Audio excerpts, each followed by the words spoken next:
வணக்கம். இன்றைய முக்கிய நிகழ்வுகள். மக்களால் தேர்ந்தெடுக்கப்பட்ட அரசுக்கு அதிகாரம் வேண்டும் என்பதுதான் எங்களின் நிலைப்பாடு. அதில் உறுதியாக இருப்போம் என்று முதலமைச்சர் ரங்கசாமி மீண்டும் உறுதிபட தெரிவித்துள்ளார். புதுச்சேரியில் தீபாவளி பண்டிகையை முன்னிட்டு சர்க்கரை, எண்ணெய் உள்ளிட்ட 6 வகையான மளிகை பொருட்கள் புதுச்சேரி 4 பிராந்தியங்களில் உள்ள அனைத்து அட்டைதாரர்களுக்கும் இலவசமாக வழங்கப்படும் என்று முதலமைச்சர் ரங்கசாமி அறிவித்திருந்தார். இந்த திட்டத்திற்கு புதுச்சேரி துணை நிலை ஆளுநர் கைலாஸ்நாதன் நேற்று ஒப்புதல் அளித்திருந்த நிலையில் இந்த திட்டம் இன்று திலாஸ்பேட்டை முதலமைச்சர் ரங்கசாமி வீட்டின் அருகே துவங்கப்பட்டது. இதில் கலந்து கொண்ட முதலமைச்சர் ரங்கசாமி சர்க்கரை 2 கிலோ, சூரியகாந்தி எண்ணெய் 2 கிலோ, கடலை பருப்பு 1 கிலோ, ரவா மைதா தலா 1/2 கிலோ என 585 ரூபாய் மதிப்பிலான மளிகை பொருட்கள் அடங்கிய தீபாவளி தொகுப்பினை பயனாளிகளுக்கு இலவசமாக வழங்கி திட்டத்தினை துவக்கி வைத்தார். இந்த திட்டத்தின்படி புதுச்சேரி 4 பிராந்தியங்களில் உள்ள 3,45,974 உணவு பங்கீட்டு அட்டைதாரர்கள் பயனடைகின்றார்கள். 3.46 லட்சம் ரேஷன் அட்டைகளுக்கு தீபாவளி தொகுப்பு வழங்கும் பணி முதலமைச்சர் ரங்கசாமி இன்று துவக்கி வைத்தார். பின்னர் செய்தியாளர்களை சந்தித்த முதலமைச்சர் ரங்கசாமி, தீபாவளி பண்டிகையை ஒட்டி அரசு அறிவித்த பொருட்கள் இன்று முதல் வழங்கப்படுகின்றது. அதேபோல் இலவச அரிசி ரேஷனில் வழங்கப்படுகின்றது. கோதுமை வழங்குவதற்கான டெண்டர் விடப்பட்டுள்ளது. அடுத்த மாதம் முதல் அனைத்து ரேஷன் கார்டுகளுக்கும் தலா 2 கிலோ கோதுமை வழங்கப்படும் என்றார். அமைப்பு சாரா தொழிலாளர்களுக்கு தீபாவளியை ஒட்டி 2000 ரூபாய் ஊக்கத்தொகை வழங்கப்படும். கட்டட தொழிலாளர்களுக்கு 6000 ரூபாயும் விரைவில் வழங்கப்படும். ஆதிதிராவிடர் மக்களுக்கான தீபாவளி துணிகளுக்கான தொகை அவரவர் வங்கி கணக்கில் செலுத்தப்படும் என்று முதலமைச்சர் ரங்கசாமி தெரிவித்தார். முன்னாள் முதலமைச்சர் நாராயணசுவாமி இந்த ஆட்சியின் மீது குறை சொல்லிக் கொண்டுதான் இருப்பார். ஆளுங்கட்சியை குறை சொல்வதுதான் நாராயணசுவாமியின் வேலை. ஆனால் எதிர்க்கட்சி சட்டமன்ற உறுப்பினர்களை கேட்டால் தெரியும். இந்த ஆட்சி அமைந்தது முதல் அனைத்து தொகுதிகளுக்கும் சமமான திட்டப்பணிகள் செயல்படுத்தி வருகின்றோம் என்று முதலமைச்சர் தெரிவித்தார். யூனியன் பிரதேசமான புதுச்சேரியில் ஆளுநருக்குத்தான் அதிகாரம் இருக்கின்றது. எந்த முடிவாக இருந்தாலும் அவர்தான் எடுக்கின்றார். இதற்காகத்தான் தேர்ந்தெடுக்கப்பட்ட அரசாங்கத்திற்கு முழு அதிகாரம் தேவை. புதுச்சேரிக்கு மாநில அந்தஸ்து தேவை என்பதை தொடர்ந்து வலியுறுத்தி வருகின்றோம்.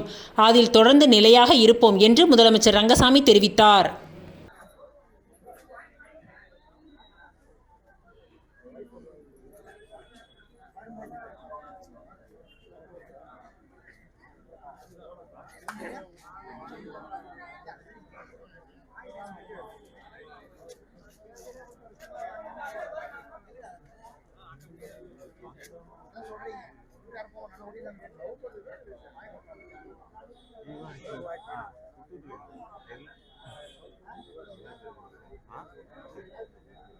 நான் சொன்ன தீபாவளி முன்னாடி வழங்கும்னு சொன்னோம். அதற்கு இன்று தொடங்கி இருக்கின்றோம். தொடர்ந்து இந்த பொருட்கள் மக்களுக்கு சென்றடைகின்ற நிலையில் விரைவில் வழங்கிக் கொண்டே இருக்கப்படும் என்பதை நான் உங்களுக்கு அனைவருக்கும் தெரிவித்துக் கொள்கிறேன். அடுத்த நம்முடைய இலவச அரிசி வழங்கப்பட்டு வருகின்றது. எல்லா தொகுதியிலும் அந்த அரிசி சென்று கொண்டு இருக்கின்றது. கோதுமை 2 கிலோ கோதுமை வழங்குவதற்கான டெண்டர் விரைவில் விடப்பட இருக்கின்றது. இன்னும் 1 மாதத்திற்குள்ளாக 2 கோதுமையும் வழங்கப்படும். நம்முடைய அமைப்பு சாரா தொழிலாளருக்கு அறிவித்த 2000 ரூபாய் விரைவில் வழங்கப்படும். அடுத்து கட்டிட தொழிலாளருக்கான 6000 ரூபாய் அந்த தொகை, தீபாவளி பண்டிகை தொகை அவர்களுக்கு விரைவில் வங்கியில் செலுத்தப்படும்.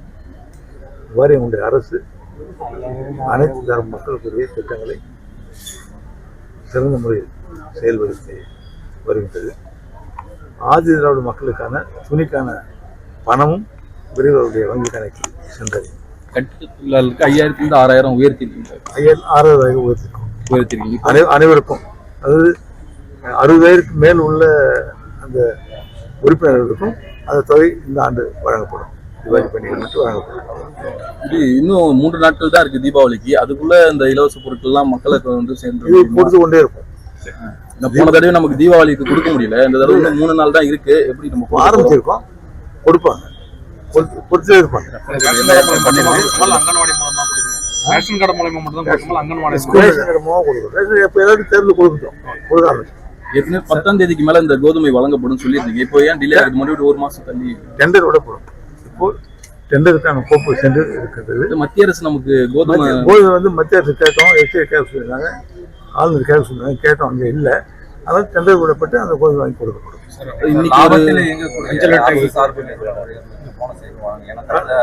கடந்த ஆண்டு வழங்கியது போல இந்த ஆண்டு அந்தந்த கார்பரேஷன் அல்லது நம்ம கோஆபரேட்டிவ் அதுக்கு அவங்களுடைய லாபத்தை ஏற்றவாறு தீபாவளி பண்டிகை போனஸ் வரும்.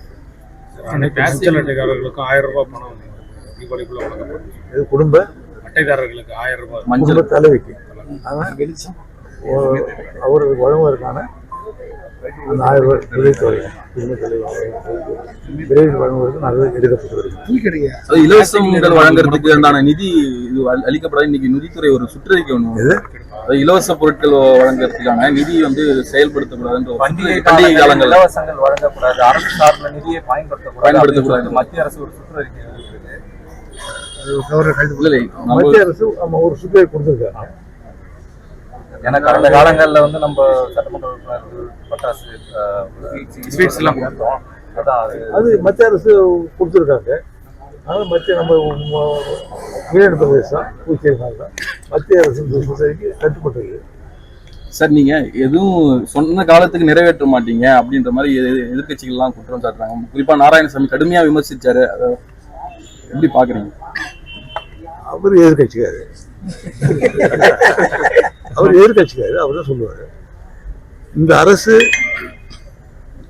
தனிப்பட்ட முறையில் எதிர்கட்சிக்கார போய் கேட்டு பாருங்க. நம்ம சட்டமன்ற உறுப்பினர் இருக்காங்க, அவர் இப்ப சட்டமன்ற உறுப்பினர் இல்லை. முன்னாள் முதலமைச்சர் அவர் இப்ப சட்டமன்ற உறுப்பினர் இல்லை, அதனால தெரியறதுக்கு வாய்ப்பு இல்லை. எதிர்கட்சியில் இருக்கிற சட்டமன்ற உறுப்பினர் கேட்டு பாருங்க. இந்த அரசு பொறுப்பேற்ற பிறகு எல்லா தொகுதிகளுக்கும் எவ்வாறு பணிகள் நடந்து கொண்டிருக்கின்றது, அந்த திட்டங்கள்லாம் எவ்வாறு செயல்படுத்தப்பட்டு வருகின்றது, கடந்த காலத்தில் நாங்கள் எப்படி இருந்தோம், இப்போ எப்படி இருக்கிறோம், எதிர்கட்சியில் உள்ள சட்டமன்ற உறுப்பினர் கேட்டு பாருங்க, அவங்க சொல்லுவாங்க. இன்னைக்கு தினகரன் பத்திரிகை சொல்லியிருந்தேன், முன்ன கூட சொல்லியிருந்தேன். அதில் எந்தெந்த தொகுதிக்கு இந்த தொகுதி மேம்பாட்டு நிதியெல்லாம் திட்டங்கள்லாம் சென்றடைகின்றது, அதில் யார் முன்னிலையில் இருக்காங்க, அது மாதிரி ஒரு தகவல் தெரிவிச்சிருந்தாங்க. அது முதலார்பேட்டை தொகுதி முதல்ல, வில்லியனூர் தொகுதி, பாகூர் தொகுதி, இது எந்த கட்சி அந்த சட்டமன்ற உறுப்பினர் இருக்காங்க?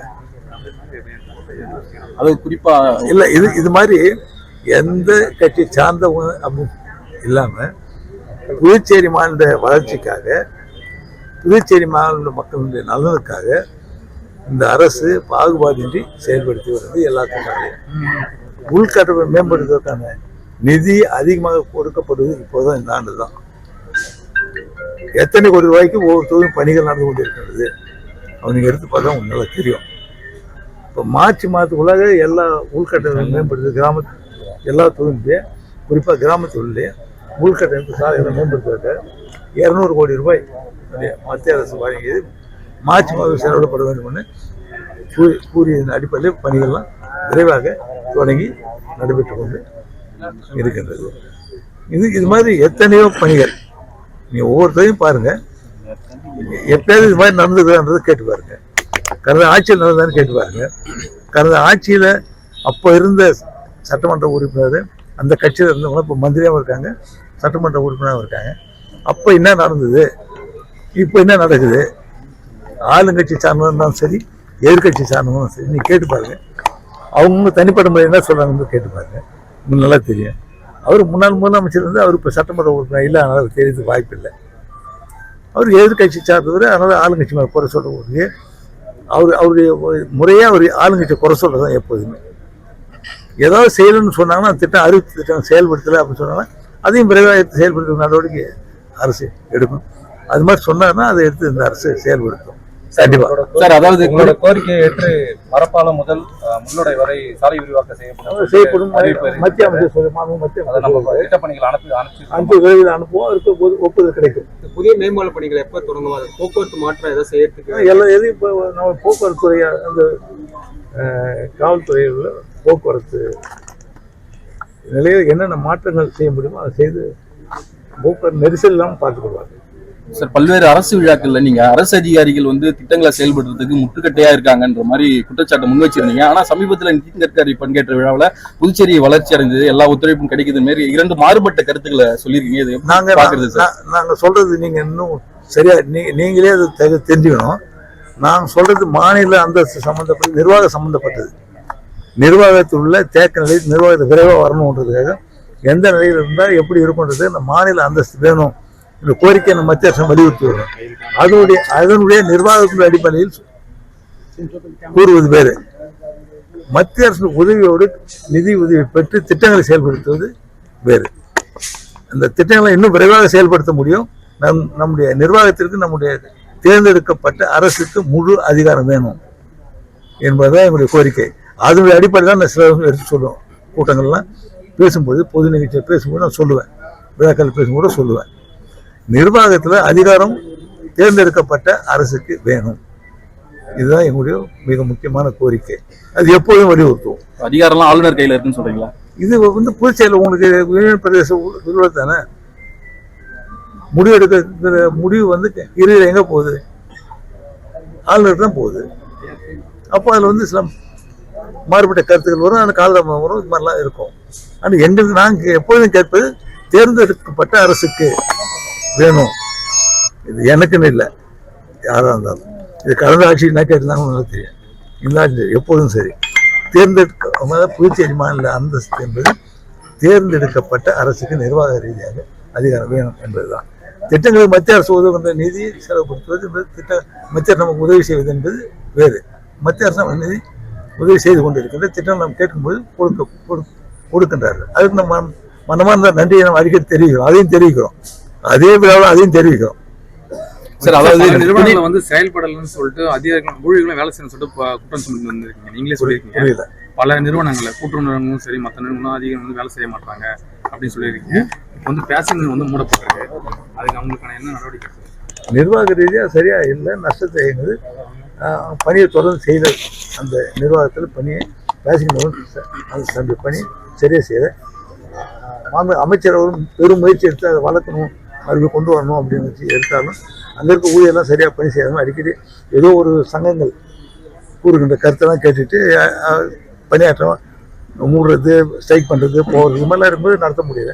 நல்லா தெரியும், இந்த நான் முன்னே இருக்கும்போது எப்படி அந்த பேஸ் பண்ணுறவங்களாம் வளர்த்துட்டு வந்தோம், என்னென்ன கொடுத்தோம், அதை வளர்ப்பதற்கு என்ன இருந்தால் லாபம் கிடைக்கும், அந்த லாபத்தின் மூலமாக அந்த நிறுவனம் வளர்க்கலான்றது தான் அவங்க சொல்லியிருக்கேன்.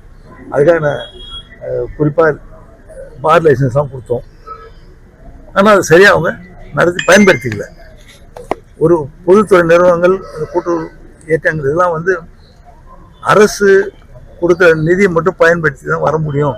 நிதி கிராண்ட் உதவி மட்டுமே நம்பி இருந்தால் கிடைக்கிறதுக்கு வாய்ப்பு இருக்காது. முதல் செய்யும்போது, அதாவது அரசாங்கம் நிதி உதவி கொடுக்கும்போது சரியாக பயன்படுத்தி லாபத்தில் இயங்கி அதை வளர்த்துக்கணும். அப்படி இல்லாமல் கோடிக்கணக்கான நஷ்டத்தில் போய் மக்களுடைய வரி பணத்தில் அது மாதிரி போகும்பொழுது நடத்த முடியும்னு சொல்லும்போது சில சங்கடங்கள் இருக்கும். அந்த நேரத்தில் சில நிறுவனம் மூட வேண்டிய கட்டாயம் இருக்கும். இது இங்கே மட்டும் இல்லை, நீங்கள் மற்ற மாநிலம் எந்த இடத்துலையும் பார்க்கலாம். நீங்கள் ஒரு நிறுவனம் வளர்ச்சி இல்லாமல் நட்டத்தில் இயங்கி கொண்டே வரும்போது அது நடத்த முடியும்னு சொன்னால் மூட வேண்டிய நிர்பந்தம் ஏற்படும். அதை கட்டாயம் இருக்கும். எந்தெந்த வழியில் நடத்த முடியும்னு பார்க்க முடியும். அப்படி நடத்தவே முடியலன்னு சொல்லும்போது சில முடிவுகள் எடுக்கப்பட வேண்டிய கட்டாயம் இருக்கும். அதாவது ஆளுநர் தொடர்ச்சியா நீங்க அனுப்புற கோப்புகளுக்கு வந்து ஒப்புதல் அளிக்கிறதுனால நவம்பர் 1க்கு பிறகு நீங்க சில முக்கிய முடிவுகள் எடுக்க போறதாகவும் பாஜக கூட்டணி விட்டு வெளியேறி சில முக்கிய முடிவுகள் எடுக்க போறதா தகவல் பரவிட்டு இருக்கு. இதை எப்படி பாக்குறீங்க? நாங்கள் நிர்வாக ரீதியாக நான் உங்க மூலம் சொல்லியிருக்கல, எங்களுக்கு மாநில அந்தஸ்து வேண்டும், தேர்ந்தெடுக்கப்பட்ட அரசுக்கு வேண்டும் என்பதை வலியுறுத்துகின்ற நிலையில் நாங்கள் எப்போது இருக்கோம். இல்ல சார், 5 வருஷம். நன்றி, வணக்கம். புதுச்சேரி மகளிர் மற்றும் குழந்தைகள் மேம்பாட்டுத் துறையின் சார்பில் 8வது தேசிய ஊட்டச்சத்து மாத விழா இன்று புனித சவேரியார் ஆலயம் அரங்கில் நடைபெற்றது. புதுச்சேரி மகளிர் மற்றும் குழந்தைகள் மேம்பாட்டுத் துறையின் சார்பில் 8வது தேசிய ஊட்டச்சத்து மாத விழா இன்று புனித சவேரியர் ஆலய அரங்கில் நடைபெற்றது. இந்த விழாவினை முன்னிட்டு அங்கன்வாடி ஊழியர்கள் மற்றும் உதவியாளர்கள் நடத்தும் மாபெரும் இயற்கை உணவு போட்டியை துவக்கி வைக்கப்பட்டு பின்னர் பரிசளிப்பு நிகழ்ச்சி நடைபெற்றது. இந்த நிகழ்ச்சியில் உப்பளம் தொகுதி சட்டமன்ற உறுப்பினர் அனிபால் கென்னடி அவர்கள் கலந்து கொண்டு பெண்கள் மற்றும் குழந்தைகளின் ஆரோக்கியம் குறித்த விழிப்புணர்வை மக்களிடம் பரப்பி சமூக நலனுக்காக பணியாற்றும் அங்கன்வாடி ஊழியர்கள் மற்றும் போட்டியாளர்களை பாராட்டி ஊக்குவித்தார். இந்த விழாவில் குழந்தை நல திட்ட அதிகாரி செல்வகுமார், மருத்துவ அதிகாரிகள் டாக்டர் ஆனந்தி, டாக்டர் எம் மணிசுடர், சமூக சேவகர்கள் சிவதின தயாளன், மரகதலட்சுமி, பாதுகாப்பு அதிகாரி சித்ரா, ஹெல்த் உதவியாளர் பிரீத்தி, நர்சிங் அதிகாரி சசி, ஆதினார் கணேசன், புலவர் பருத்தி, கழக தொகுதி துணை செயலாளர் ராஜி, மாநில மீனவரணி அமைப்பாளர் விநாயகமூர்த்தி, கிளை செயலாளர் ராகேஷ், மோரிஸ் ஆகியோர் உடனிருந்தனர்.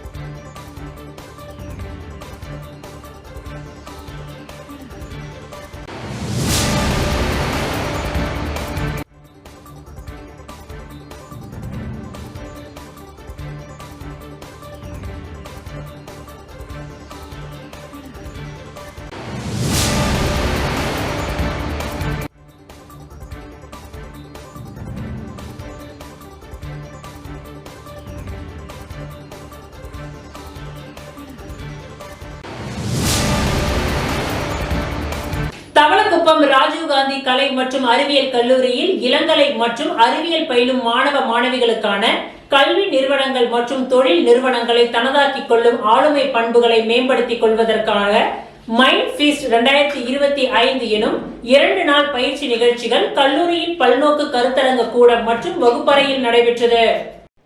தவளக்குப்பம் ராஜீவ்காந்தி கலை மற்றும் அறிவியல் கல்லூரியில் இளங்கலை மற்றும் அறிவியல் பயிலும் மாணவ மாணவிகளுக்கான கல்வி நிறுவனங்கள் மற்றும் தொழில் நிறுவனங்களை தனதாக்கிக் கொள்ளும் ஆளுமை பண்புகளை மேம்படுத்திக் கொள்வதற்காக மைண்ட் ஃபீஸ்ட் 2025 எனும் 2 நாள் பயிற்சி நிகழ்ச்சிகள் கல்லூரியின் பல்நோக்கு கருத்தரங்க கூடம் மற்றும் வகுப்பறைகளில் நடைபெற்றது. அக்டோபர் 15, 16 ஆகிய தேதிகளில் குத்துவிளக்கு ஏற்றி கல்லூரியின் பல்நோக்கு கருத்தரங்க அறையில் கணிப்பொறி மற்றும் கணினி பயன்பாட்டியல் துறை பேராசிரியர்கள், பிற துறை பேராசிரியர்கள் இணைந்து 2 நாள் பயிற்சி நிகழ்ச்சிகளை நடத்தினர். இதில் துவக்க நாள் நிகழ்ச்சியில் கல்லூரியின் பொறுப்பு முதல்வர் முனைவர் ஹென்னா மோனிஷா அவர்கள் தலைமை தாங்கிட, தவளக்குப்பம் ஜெனரல் ஆப்டிக்ஸ் நிறுவனத்தின் மேலாண் இயக்குனர் நிர்வாக குழுவின் தலைவர் MV கண்ணன் அவர்கள் கலந்து கொண்டு 2 நாள் பயிற்சி நிகழ்ச்சியில் கலந்து கொள்ளும் மாணவ மாணவியர் அனைவருக்கும் தொழில் நிறுவனங்களின் வருகையும் அதில் நாம் எவ்வாறு இணைவது, அதற்கான முயற்சிகள் எவ்வாறு அமைய வேண்டும் என்பது குறித்தும் மாணவர்கள் அறியும் மொழியில் மிக தெளிவாக சிறப்புரையாற்றினார். இந்த நிகழ்ச்சிக்கான அனைத்து ஏற்பாடுகளையும் கணிப்பொறி துறை தலைவர் முனைவர் ஞானாம்பிகை இந்நிகழ்ச்சிக்கு வருகை புரிந்த அனைவரையும் வரவேற்று அமர்ந்தார். கணினி பயன்பாட்டியல் துறை உதவி பேராசிரியை ரேவதி தொகுத்து வழங்கிய இந்த நிகழ்ச்சியில் வணிக கூட்டுறவு மேலாண்மையியல் துறை தலைவர் முனைவர் செல்வராஜ் பயிற்சியின் நிகழ்ச்சிகள் குறித்த நோக்க உரையை ஆற்றினார். 2 நாள் நடைபெற்ற மைண்ட் ஃபீஸ்ட் 2025 நிகழ்ச்சியின் 2ஆம் நாளில் சாரதா கங்காதரன் கல்லூரியில் வர்த்தக நிர்வாக இயல் துறை தலைவர் முனைவர் அனுராதா மற்றும் நெட் பதிப்பு நிறுவனரும் CEO சுகன்யா ஆகிய இருவரும் சிறப்பு அழைப்பாளர்களாக கலந்து கொண்டு மாணவ மாணவிகளின் நினைவாற்றல் மேம்படுத்துவதற்காக அனைத்து கூறுகளையும் ஆக்க சிறந்த உதாரணங்களுடன் எடுத்து கூறி 2ஆம் நாள் கல்லூரியில் நடைபெற்ற start up challenge, brand builders, paper presentation போன்ற நினைவாற்றல் மேம்பாட்டிற்கான நிகழ்வுகளில் கலந்து கொண்டு வெற்றி பெற்ற மாணவ மாணவிகளுக்கு பரிசு மற்றும் சான்றிதழ்களை வழங்கி சிறப்புரையாற்றினார்கள். இந்நிகழ்ச்சிக்கான அனைத்து ஏற்பாடுகளையும் நிர்வாக குழு உறுப்பினர்கள், பேராசிரியர்கள் செய்திருந்தனர். 2 நாள் நடைபெற்ற மைண்ட் ஃபீஸ்ட் 2025 நிகழ்ச்சியின் இறுதியில் வணிகவியல் துறை உதவி பேராசிரியை திருமதி ரோவியர் சஃப்ரீனா மேரி அவர்கள் நன்றியுரை கூறினார்.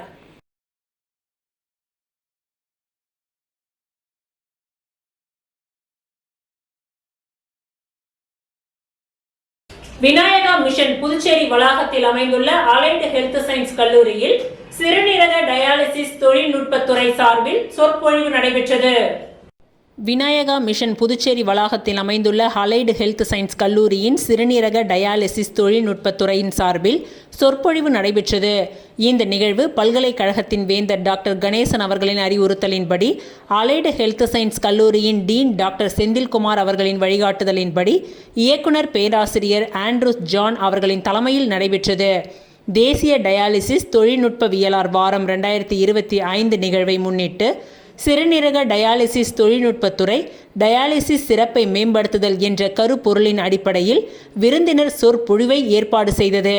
இந்த நிகழ்ச்சியில் உதவி பேராசிரியர் தமிழ்ச்செல்வன் வரவேற்புரை வழங்கினார். இயக்குனர் பேராசிரியர் ஆண்ட்ரூஸ் ஜான் சில்வெஸ்டர் சிறப்புரையாற்றினார். மற்றும் தலைமை விருந்தினராக செல்வ கணபதி டயாலிசிஸ் தொழில்நுட்ப வல்லுநர், சென்னை அப்பலோ மருத்துவமனைகளின் அழகு மேலாளர் ஆகியோரை பாராட்டி நினைவு பரிசு வழங்கி கௌரவித்தார். விருந்தினர் பேச்சாளர் செல்வ கணபதி டயாலிசிஸ் தொழில்நுட்பத்தின் பங்கு மற்றும் பொறுப்புகள் பற்றிய சொற்பொழிவை நிகழ்த்தினார். இந்த நிகழ்ச்சியில் ஆறுபடை வீடு மருத்துவக் கல்லூரி மற்றும் மருத்துவமனை மற்றும் விநாயகா மிஷன் சூப்பர் ஸ்பெஷாலிட்டி மருத்துவமனையின் டயாலிசிஸ் தொழில்நுட்ப வல்லுநர்களின் சேவையை பாராட்டி நினைவு பரிசு வழங்கி கௌரவிக்கப்பட்டது. டயாலிசிஸ் தொழில்நுட்பத்துறை மாணவர்கள் கல்லூரிக்கு மனித எலும்புக்கூடு அமைப்பு மாதிரியை நன்கொடையாக வழங்குவதன் மூலம் நிறுவனத்திற்கு குறிப்பிடத்தக்க பங்களிப்பை செய்தனர். இந்த அமர்வின் முடிவில் கேக் வெட்டும் விழா நடைபெற்றது. டயாலிசிஸ் துறை உதவி பேராசிரியர் பிரீத்தி நன்றியுரை கூறினார். இந்த நிகழ்வின் மூலம் கிட்டத்தட்ட 40 மாணவர்களும் 15 டயாலிசிஸ் நிபுணர்களும் பயனடைந்தனர். இந்த நிகழ்ச்சியை நிர்வாக அதிகாரி சந்துரு மற்றும் சிறுநீரக டயாலிசிஸ் தொழில்நுட்பத்தின் ஆசிரியர்கள் மாணவர்கள் இணைந்து செய்திருந்தனர்.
பொய் புகார் அளிக்க ஒத்துழைக்காததால் என் மீது வழக்கு பதிந்தனர். அண்ணன் மகள் மீது சித்தப்பா ஆரோக்கியதாஸ் டிஜிபிக்கு பரபரப்பு புகார். புதுச்சேரி பெரிய காலாப்பட்டு செல்லியம்மன் நகரை சேர்ந்த மரிய பிரகாசத்தின் மகன் ஆரோக்கியதாஸ் என்பவர் புதுச்சேரி காவல்துறை கிழக்கு பகுதி காவல் கண்காணிப்பாளர் மற்றும் காவல்துறை தலைவருக்கு பதிவு தபாலில் அனுப்பியுள்ள புகார் மனுவில் கூறியிருப்பதாவது: 14/10/2025 அன்று காலை சுமார் 10 மணியளவில் எனது அண்ணன் மகள் நிர்மலா மேரி வயது 36 என்பவர் அவருடைய தாயார் சகாய ஜோஸ்மின் மற்றும் கணவர் வெங்கடேசன் ஆகிய மூவரும் எனது வீட்டிற்கு வந்து 2 மாதத்திற்கு முன்பு நான் ஆட்டோவில் பேசிய வீடியோவை காட்டி சாசன் கம்பெனியில் எனக்கு வேலையை நிரந்தரம் செய்ய நீ குமார் மீது தவறாக பேச சொல்லி வீடியோ எடுத்ததாக காவல் நிலையத்திற்கு வந்து புகார் அளிக்குமாறு கேட்டுக்கொண்டார்கள். அப்பொழுது நான் அந்த வீடியோ எப்பொழுதோ பேசியது, அதை ஏன் இப்பொழுது வந்து கேட்கின்றீர்கள் என்று கேட்டேன். அதற்கு மகள் நிர்மலா மேரி, கம்பெனியில் குமார் மீது புகார் கொடுக்க சொல்கின்றார்கள், இல்லையென்றால் கம்பெனியின் வேலையிலிருந்து நீக்குவதாக சொல்கின்றார்கள் என்று தெரிவித்தார். நான் அதையெல்லாம் செய்ய முடியாது என்று மறுத்துவிட்டேன். 14/10/2025 அன்று இரவு 10:30 மணியளவில் நான் வீட்டில் தூங்கிக் கொண்டிருந்த பொழுது காலாப்பட்டு காவல் நிலையத்தில் இருந்து வந்த ஏஎஸ்ஐ நாகராஜன் மற்றும் 2 போலீசார் மற்றும் மகள் நிர்மலா மேரி ஆகியோர் வந்து என்னை காவல் நிலையத்திற்கு வருமாறு அழைத்து சென்றனர். அதன்படி காவல் நிலையம் சென்ற என்னிடம் குமார் மீது புகார் கொடுக்க சொல்லி கேட்டனர்.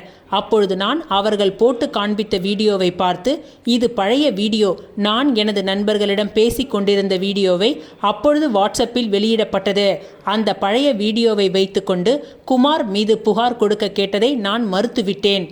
அப்பொழுது ஏஎஸ்ஐ நாகராஜன் நீங்கள் வீட்டிற்கு செல்லுங்கள் என்று அனுப்பி வைத்தார்கள். நான் வீட்டிற்கு வந்துவிட்டேன். மறுநாள் காலை 15/10/2025 அன்று சுமார் 10 மணியளவில் ஆட்டோ ஸ்டாண்ட் ஜெயா தியேட்டர் அருகில் ஆட்டோவில் உட்கார்ந்து இருந்தபொழுது அங்கு காவல்துறை வாகனத்தில் வந்த உதவி ஆய்வாளர் குமார் என்னை காவல் நிலையம் வருமாறு அழைத்தார். அப்பொழுது நான் அவரிடம், நான் நேற்று காவல் நிலையம் வந்து நான் நடந்தவற்றை ASI நாகராஜ் அவர்களிடம் கூறிவிட்டு வந்தேன். மீண்டும் தற்பொழுது ஏன் காவல் நிலையம் வருமாறு அழைக்கின்றீர்கள் என்று கேட்டேன். அதற்கு நான் சொல்கிறேன் என்று கூறி காவல் நிலையம் அழைத்து சென்றனர். அங்கு அமர வைத்து என் கைரேகை, போட்டோ ஆகியவற்றை எடுத்து புத்தகத்தில் கையெழுத்து வாங்கினர். எதற்கு என்று கேட்டபொழுது உன் மீது வழக்கு போடப்பட்டுள்ளது என்று கூறினார்கள். அப்பொழுது காவல் நிலையத்தில் இருந்த மக்கள் நல சங்கத்தின் தலைவர் குமார் மற்றும் என் மீதும் வழக்கு போடப்பட்டதாக காவல் நிலையத்தில் அமர வைத்தனர். அன்று மாலை 4 மணி வரை காவல் நிலையத்தில் இருந்தோம். அதன் பிறகு என்னையும் குமார் அவர்களையும் கதிர்காமம் இந்திரா காந்தி அரசு மருத்துவமனைக்கு அழைத்து சென்று பரிசோதித்து பிறகு எங்களை நீதிமன்றம் அழைத்து சென்றனர்.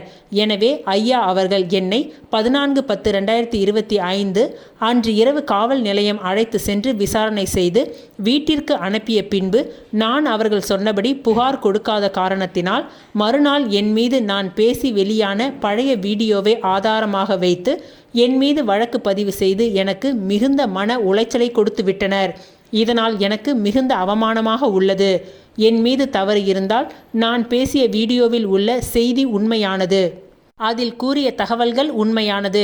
நான் பொய் புகாருக்கு ஒத்துழைக்காததால் முரண்பாடாக வழக்கு பதிவு செய்துள்ளனர். இதனை ஐயா அவர்கள் விசாரணை செய்து முதல் நாள் 14/10/2025 அன்று இரவு 10:30 மணியளவில் விசாரணை செய்தது காவல் நிலைய CCT கேமராவில் பதிவாகி உள்ளது. நான் தவறு செய்திருந்தால் அன்று இரவே கைது செய்திருக்கலாம். என்னை வீட்டிற்கு அனுப்பி வைத்துவிட்டு மறுநாள் காலை வந்து மீண்டும் காவல் நிலையம் அழைத்து என் மீது வழக்கு போடப்பட்டது நியாயமா? எனவே ஐயா அவர்கள் எனக்கு நீதி வழங்க வேண்டும். தங்களிடம் நீதி கிடைக்கவில்லை என்றால் எனக்கு ஏற்பட்ட அவமானத்தின் காரணமாக நான் ஏதேனும் விபரீத முடிவு எடுத்துக்கொண்டால் அதற்கு காவல் நிலையம் ASI நாகராஜன் மற்றும் SI குமார் அவர்களும் இருவரும் பொறுப்பேற்க வேண்டும். தங்களிடம் நீதி கிடைக்கும் என்று எதிர்பார்த்து காத்து கொண்டிருப்பேன். நன்றி, வணக்கம். இப்படிக்கு ஆரோக்கியதாஸ். நகல் காவல்துறை தலைவர், காவல்துறை, புதுச்சேரி என அந்த கடிதத்தில் தெரிவித்துள்ளார். இதேபோல் இந்த வழக்கில் குற்றம் சாட்டப்பட்ட 16ஆம் தேதி நீதிமன்ற ஜாமீனில் வெளியே வீட்டிற்கு வந்த மக்கள் நல சங்கத்தின் தலைவர் குமார் என்பவரை வண்டியை வழி மறைத்து தாக்கும் வீடியோ உள்ளூர் வாட்ஸ்அப் வலைத்தளத்தில் காலாப்பட்டு காவல் நிலையத்தில் மக்கள் நல சங்கத்தின் தலைவர் குமார் அளித்த புகாரின் பேரில் தாக்கிய பெரிய காலாப்பட்டை சேர்ந்த செந்தில் என்கின்ற வாழ்முனி என்பவர் மீது 4 பிரிவின் கீழ் வழக்கு பதிவு செய்து காலாப்பட்டு போலீசார் வாழ்முனியை வலைவீசி தேடி வருகின்றனர். மக்கள் நலசங்கத்தின் தலைவரை தாக்கும் வீடியோவும் பொய் புகாருக்கு போலீசாரும் சாசன் கம்பெனி வேலைக்காக மகள் பொய் புகார் அளிக்க சொன்னதையும் செய்தியாளர்களிடம் சித்தப்பா ஆரோக்கியதாஸ் பேட்டி அளித்து 2 வீடியோவும் சமூக வலைத்தளங்களில் பரவி வருகின்றது.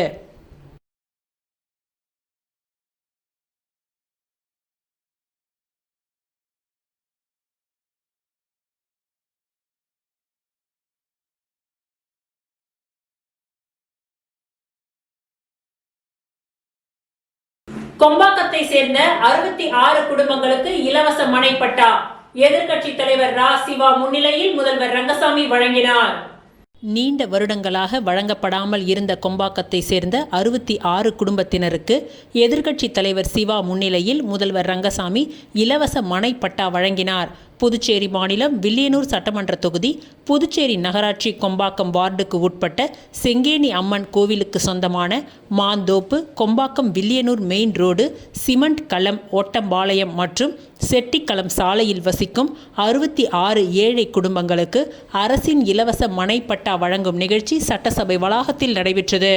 தொகுதியின் சட்டமன்ற உறுப்பினரும் எதிர்க்கட்சி தலைவருமான சிவா முன்னிலையில் நடைபெற்ற இந்த நிகழ்ச்சியில் முதல்வர் ரங்கசாமி நீண்ட வருடங்களாக வழங்கப்படாமல் இருந்த இலவச வீட்டு மனை பட்டாவை சம்பந்தப்பட்ட குடும்பத்தினருக்கு வழங்கினார். இந்த நிகழ்ச்சியின் பொழுது மாவட்ட ஆட்சியர் குலோத்துங்கன், நில அளவை பதிவேடுகள் துறை தாசில்தார் சந்தோஷ், வருவாய் ஆய்வாளர் பழனியம்மாள் மற்றும் ஊர் முக்கியஸ்தர்கள் உடனிருந்தனர்.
வெங்கடேஸ்வரா பார்மசி கல்லூரியின் முதலாம் ஆண்டு துவக்க விழா கல்லூரி வளாகத்தில் உள்ள இந்திராணி அரங்கில் நடைபெற்றது.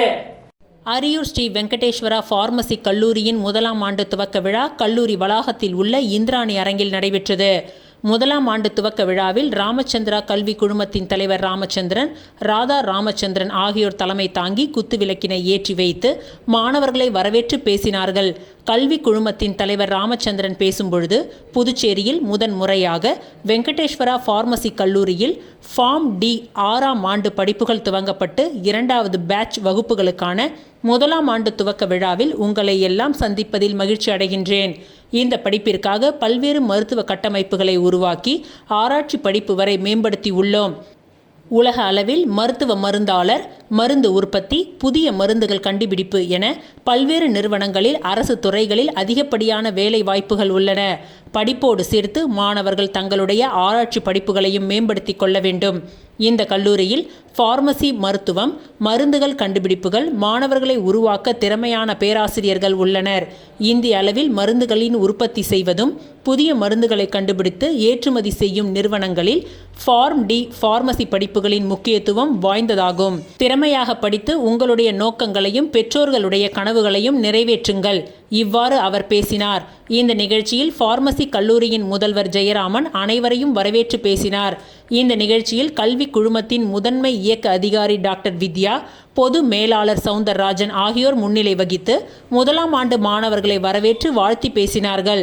ஸ்ரீ வெங்கடேஸ்வரா கல்வி குழுமத்தின் கீழ் இயங்கும் வெங்கடேஸ்வரா பார்மசி கல்லூரியின் பி ஃபார்ம் மற்றும் ஃபார்ம் டி ஆகிய வகுப்புகளுக்கான முதலாம் ஆண்டு துவக்க விழாவில் கல்வி குழுமத்தை சேர்ந்த முதல்வர்கள், துணை முதல்வர்கள், பேராசிரியர்கள், நிர்வாக அதிகாரிகள், மாணவர்கள், பெற்றோர்கள் என பலர் கலந்து கொண்டனர்.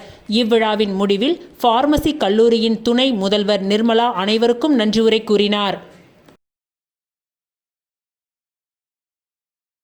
புதுச்சேரி தொழில்துறை மற்றும் லக்னோ உத்யோக் பாரத் இணைந்து நடத்திய சிறு தொழில் முனைவோருக்கான கருத்தரங்கை தொழில்துறை அரசு செயலர் விக்ராந்த் ராஜா துவக்கி வைத்தார்.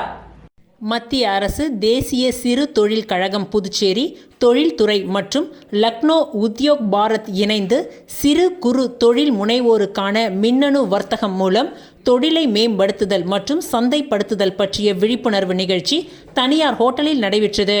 புதுச்சேரி தொழில்துறை அபிவிருத்தி அதிகாரி விக்ரம் வரவேற்புரையாற்றினார். இவ்விழாவில் சிறப்பு விருந்தினராக தொழில்துறை அரசு செயலர் விக்ராந்த் ராஜா கலந்து கொண்டு கருத்தரங்கை துவக்கி வைத்து திட்டங்கள் குறித்து சிறப்புரையாற்றினார்.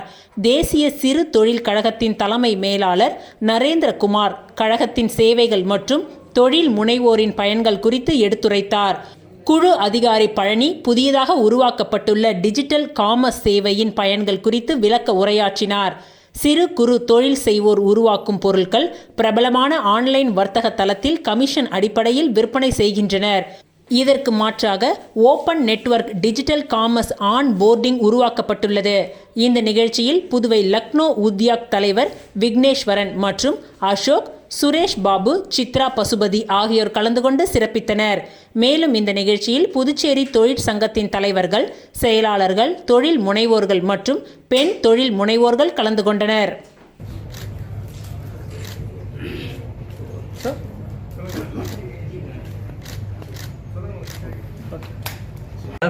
I was taking personal count of members registering. 4:20க்கு 30 பேர் வந்திருந்தாங்க.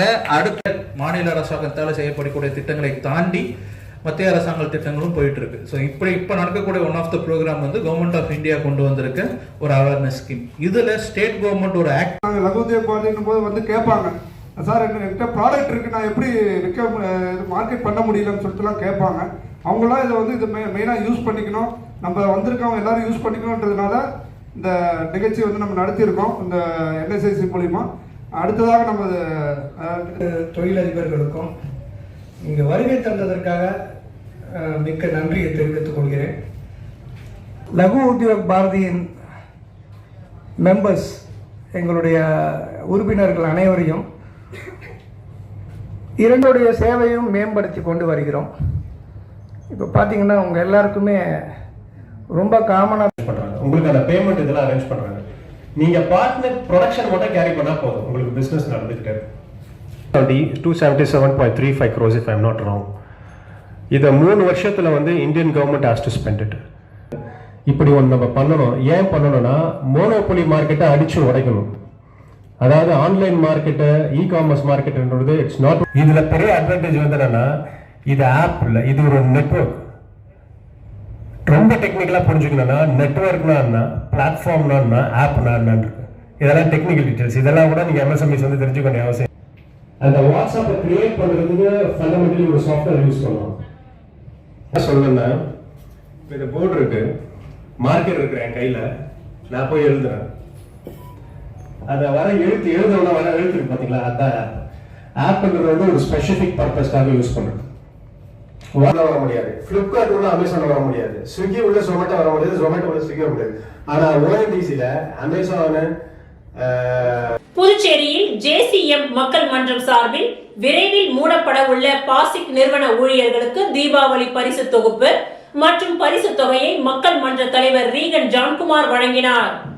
புதுச்சேரி அரசு சார்பு நிறுவனமான பாசிக்கை மூட அரசு அறிவிப்பு வெளியிட்டு வரும் டிசம்பர் 25ஆம் தேதிக்குள் மூட முடிவு செய்யப்பட்டுள்ள நிலையில் அங்கு பணிபுரியும் ஊழியர்கள் மற்றும் அவர்களின் குடும்பங்கள் மிகுந்த சிரமத்திற்கு ஆளாகியுள்ளனர். இந்த நிலையில் விரைவில் மூடப்பட உள்ள பாசிக் நிறுவனத்தின் ஊழியர்களுக்கு சமூக சேவகர் சார்லஸ் மார்ட்டின் அறிவுறுத்தலின்படி JCM மக்கள் மன்றம் சார்பில் தீபாவளி பரிசாக 5 கிலோ அரிசி, 3 கிலோ சர்க்கரை, பட்டாசு பெட்டி மற்றும் பரிசு தொகை வழங்கப்பட்டது. புதுச்சேரி தட்டாஞ்சாவடி பகுதியில் உள்ள தனியார் திருமண மண்டபத்தில் நடைபெற்ற இந்த நிகழ்ச்சியில் JCM மக்கள் மன்றத்தின் தலைவர் ரீகன் ஜான்குமார் 300க்கும் மேற்பட்ட பாசிக் ஊழியர்களுக்கு தீபாவளி பரிசு பொருட்களை வழங்கினார். இதனிடையே கடந்த 10 ஆண்டுகளாக எங்களுக்கு சம்பளம் இல்லாத நிலையில் பல கஷ்டங்களை அனுபவித்து வந்ததாகவும், சார்லஸ் மார்ட்டின் அவர்களால் இந்த தீபாவளிக்கு சந்தோஷமாக இருக்கின்றோம். எங்களுக்கு தீபாவளி பரிசு வழங்கிய சார்லஸ் மார்ட்டின் அவர்களுக்கு நன்றிகளை ஊழியர்கள் தெரிவித்துக் கொண்டனர். மேலும் அரசு சார்பில் எந்த ஒரு தீபாவளி பரிசும் வழங்காத நிலையில் முதல் ஆளாக எங்களுக்கு சார்லஸ் ஐயா உதவி செய்துள்ளதாகவும், இனிவரும் காலங்களில் எங்களுடைய ஆதரவு நிச்சயம் அவருக்கு மட்டும்தான் என்று தெரிவித்தனர். தொடர்ந்து செய்தியாளர்களை சந்தித்த JCM மக்கள் மன்ற தலைவர் ரீகன் ஜான்குமார், இந்த தீபாவளி பாசிக் ஊழியர்களுக்கு கஷ்டமான தீபாவளி. வரும் 2026ஆம் ஆண்டு இவர்களுக்கு நிச்சயம் ஒரு மாற்றம் உருவாகும். சார்லஸ் மார்ட்டின் ஆட்சிக்கு வந்தால் பாசிக் மீண்டும் திறக்கப்படும் என்று தெரிவித்தார்.